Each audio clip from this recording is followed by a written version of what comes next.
Estamos aquí desde Peppers en Zapote. Suave, oiga. Vamos. Madre, ¿no es dónde estamos? ¿En Nicoya? ¿A dónde? En Nicoya. Aquí todavía no es Nicoya, weón. Madre, véngase para acá, venga. Aquí no es Nicoya todavía. Puente de la Amistad, véalo. Sí, ya casi llegamos a Nicoya. Oiga, Por más, cierto, ¿sabe? Le tenemos una vara.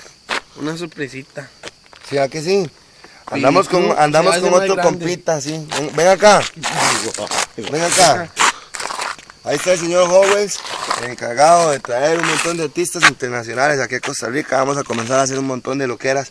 Así que para toda la gente viene un concierto grande. No vamos a decir el nombre, no vamos a decir quién viene, pero vienen un montón de artistas internacionales. ¿Va que sí, Howells? Nada más que lo esperen, eso es todo. Eso es todo, nada más. Espérenlo ahí, todos ustedes que están en el Facebook siempre pegados. Aquí vamos de camino hacia Guanacaste para llevarle más fiesta a la gente de Costa Rica. Ahora le toca a Guanacaste, vienen las fiestas de Santa Cruz y todo lo demás. Así que, como ustedes lo ven, el Pibi Crew se traslada hasta Guanacaste, acá desde el Puente de la Amistad. Seguimos con más fiesta Costa Rica. Pibi Crew, PV Marketing 2013.